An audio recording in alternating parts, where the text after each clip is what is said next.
Hello everyone, myself Snehal Shinde, lecturer in Pravin Patil College of Diploma Engineering and Technology from Electrical Department. Subject is Utilization of Electrical Energy. Subject code is 22626. Unit 2, Electric Heating and Welding Systems.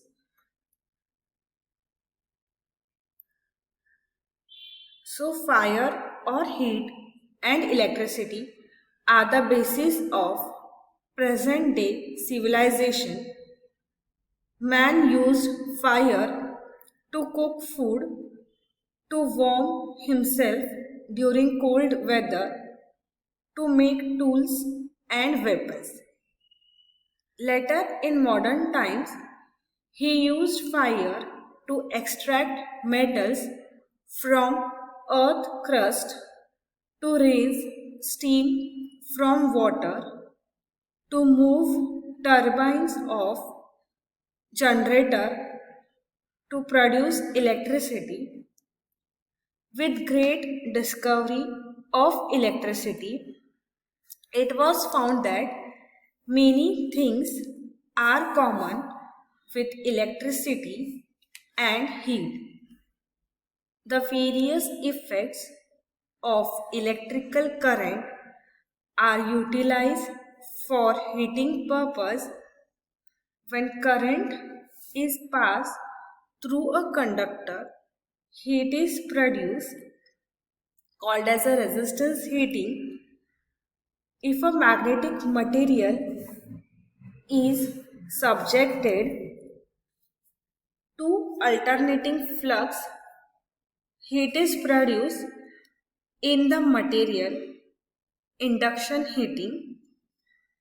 Similarly, if a insulating or dielectric material is subjected to alternating electric field, the dielectric loss is produced, causing heating, called as a dielectric heating. Therefore, effective use of effects of electricity, I-square effect, induction effect, dielectric loss can be utilized effectively for heating of different category of materials. Electric heating is the any process in which electrical energy is converted to the heat energy. Electric heating works on the principle of Joule heating. An electric current through a resistor converts electrical energy into the heat energy.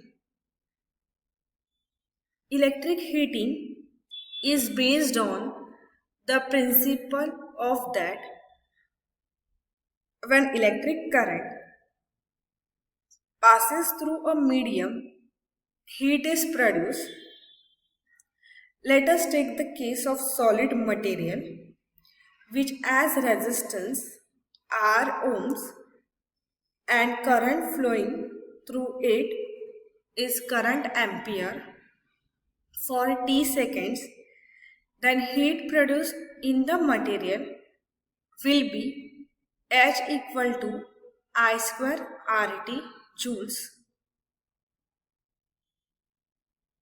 So here is the classification or a tree pattern for the classification of the electric heating. Electric heating can be broadly classified into two categories. First is the power frequency heating and second is the high frequency heating. Power frequency heating, in which the furnace operates with 50 Hz AC supply,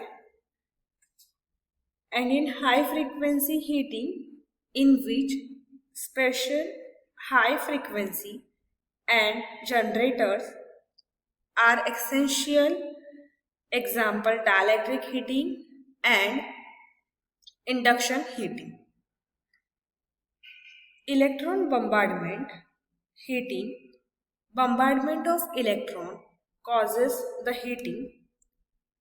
In the resistance heating, direct resistance heating, indirect resistance heating, and the radiant or infrared heating. In the direct resistance heating, the electric current is made to pass through the substance to be heated or charge itself. The electric current, while passing through charge, produces I square R loss, which appears in the form of heat. Thus, charge is heated up. Few examples of this heating method are resistance welding, electrode boiler for heating water, salt bath furnace.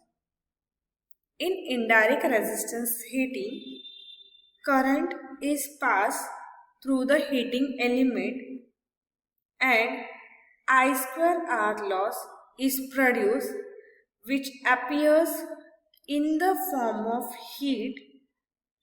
This heat is passed on the substance or charge to be heated by radiation and convection. Example, room heater, hair dryer, soldering iron, immersion water heater, hot plate, frying pan, electric oven. In the arc heating, the heat energy of arc produced by electric means is utilized for heating the substance or charge. The arc temperature is about 3000 to 3500 degrees Celsius. Direct arc heating, an arc is made to struck between electrode and charge itself. The heat energy of arc is absorbed by the charge and thus heating is done. Indirect arc heating, and arc is made to struck between two electrodes. The heat of arc is then passed onto the charge through radiation.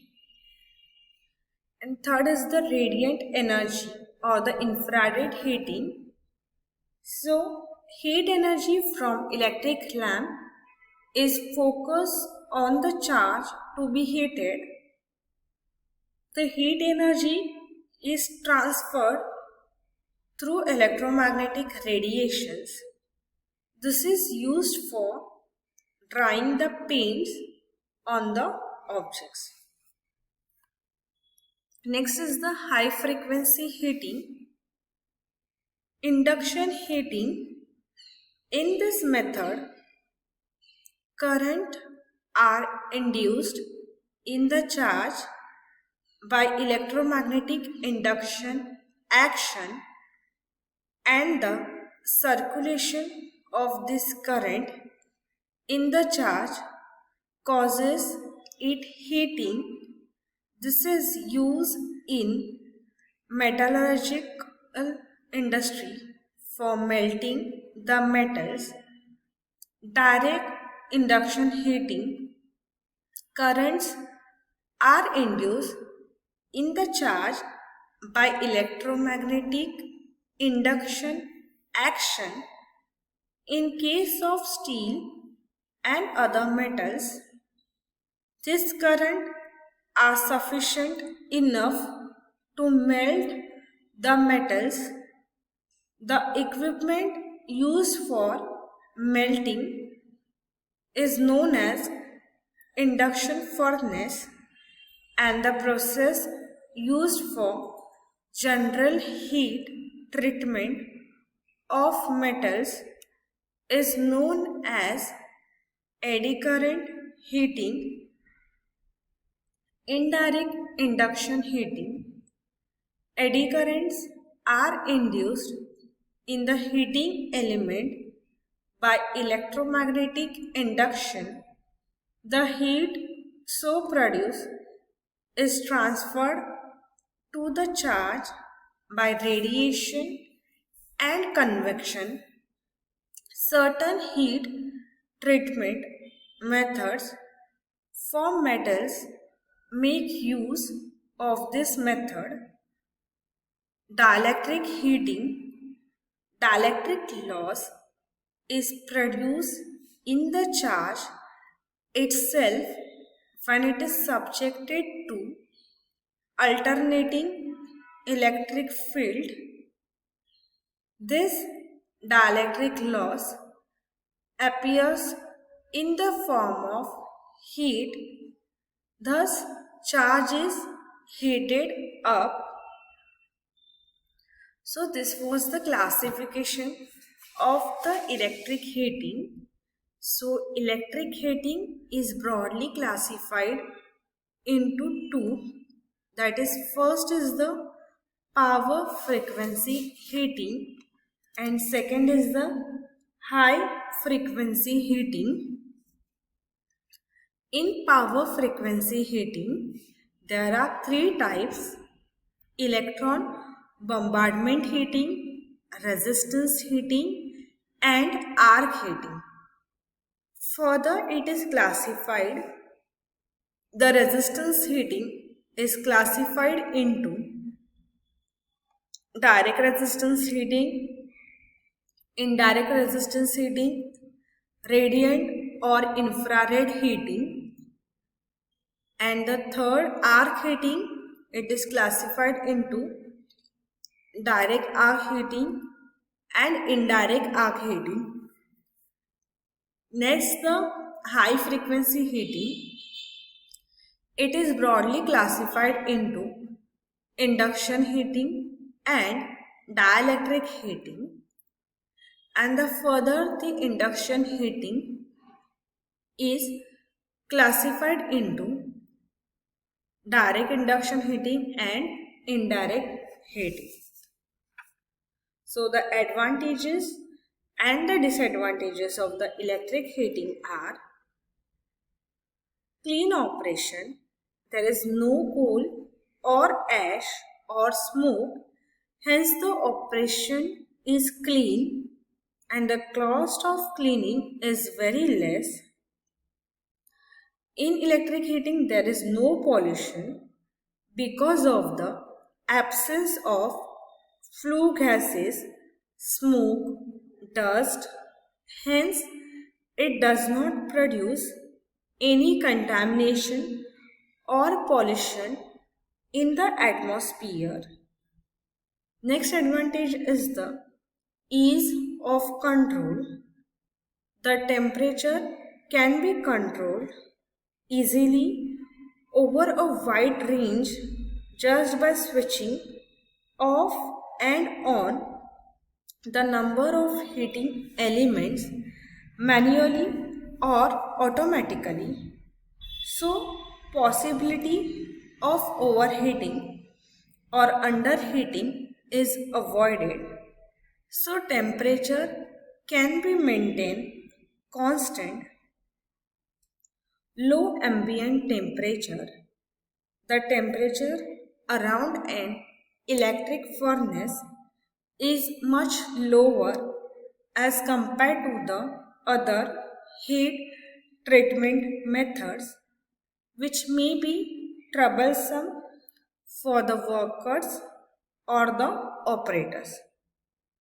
So there are many advantages of the electric heating. So we have studied what is the concept of electric heating and its classification of the electric heating. Thank you.